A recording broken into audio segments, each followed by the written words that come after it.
ये है नादरीन आज का पाकिस्तान। पाकिस्तान की मिलिट्री एस्टेब्लिशमेंट ने पाकिस्तान के तमाम वसाइल और तमाम मलकियत इन खानदानों को सौंप दी है। अब ये जाने और इनके बच्चे जाने। अब नए सूबे बनाने की बात हो रही है क्योंकि इनके बच्चे बढ़ते जा रहे हैं ना, आगे इक्तदार की लड़ाई है। जनाब उसके 3 बच्चे हैं, उसके 2 बच्चे, ये सूबे ज्यादा बना दो, वो बच्चा उधर का वजीर आला बन जाएगा, वो उधर का बन जाएगा, वो उधर का बन जाएगा। ये घटियापन इन्होंने अब शुरू कर दिया कि जितनी इनकी औलाद है, जितनी इनकी शाखें हैं, उतने ही सूबे बनाए जाओ। ये तो बादशाहत है ना। जब बादशाहत की लड़ाई होती तो बादशाह क्या करता था, ये रियासत इस बेटे को दे दी, ये उसको दे दी, ये उसको दे दी। इसी तरह पाकिस्तान के टुकड़े बकरे कर रहे हैं ये बेशरम। और करवा कौन रहा है? Military establishment. और क्योंकि वो जो लोग इसके बारे में बयानियां फैला रहे हैं ना, वो नॉर्मली हमने मिलिट्री एस्टेब्लिशमेंट के करीब ही देखे या उनके तफैलिये ही देखे हमने, इसके अलावा हमने उनको नहीं देखा। साथ में नाज़रीन की दुनिया से पैसे मांगने जाते हैं। जिस दुनिया से ये पैसे मांगने जाते हैं, जैसे जापान के पास गए, उनका शुक्रिया अदा किया कि जी आपका बहुत शुक्रिया, आपने हमारी इमदाद की, हमें आपने मदद दी, हमारे मुश्किल वक्त में आप हमारे काम आए। इससे पहले इमरान खान साहब पे सैकड़ों मुकदमात थे, एक एक करके उनके मुकदमात खत्म होते चले गए। बहुत सारे खत्म हो गए, बहुत सारों में उनकी जमानत कंफर्म हो गई, बहुत सारी सजाएं उनकी मुअत्तल हो गई। और उसके बाद अब इमरान खान साहब पे जो है वो 9 मुकदमात बाकी थे।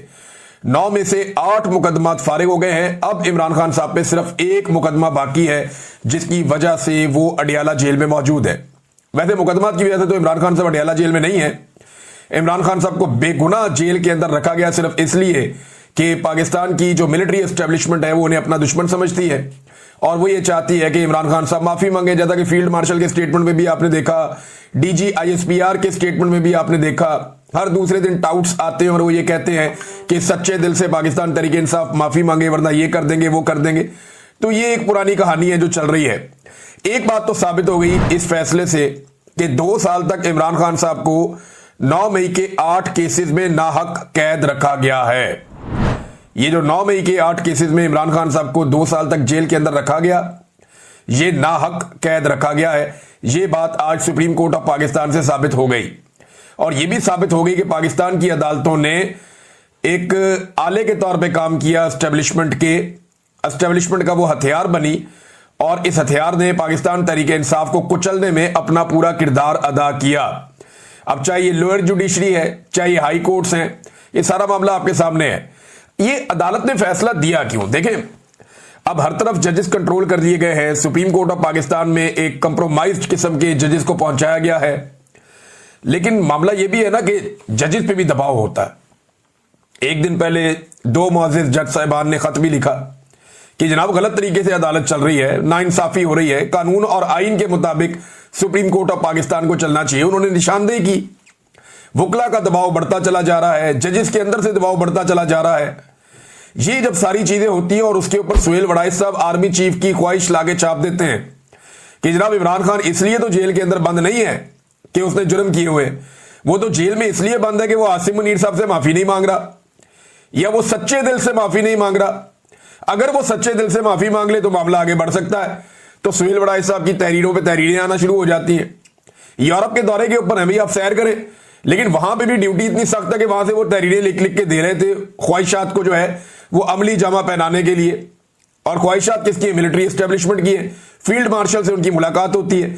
ये सारी चीजें मिलकर अदलिया के ऊपर एक बहुत प्रेशर बना गई थी और अदलिया जो है बहुत बुरी तरह एक्सपोज हो गई थी। फिर एक के बाद एक तारीख हो रही है, एक के बाद एक तारीख हो रही है। अदालत के अंदर क्या हो रहा है? अडियाला जेल में वहां पे 4थी मरतबा तारीख दे दी गई है। इमरान खान साहब का केस लगने नहीं दिया जा रहा वहां पे। ये वहां पे सूरत हाल है। सुप्रीम कोर्ट ऑफ पाकिस्तान में इसमें बार बार की तारीख दी और बिलाखिर इमरान खान साहब को बेल देना पड़ी।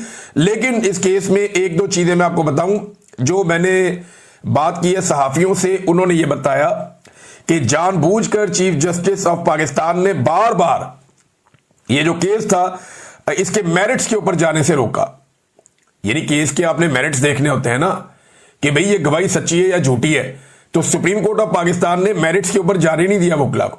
ऐसा लगता है सुप्रीम कोर्ट ऑफ पाकिस्तान नहीं चाहती थी कि पंजाब हुकूमत या पाकिस्तान की एस्टेब्लिशमेंट या जो अदलिया है, लाहौर हाई कोर्ट हो गई, या जो दहशतगर्दी की अदालतें हैं, उनके सारे जजेस एक साथ मुतनाज़े हो जाएं, क्योंकि उन्होंने नाइंसाफी पर मबनी फैसले दिए हैं।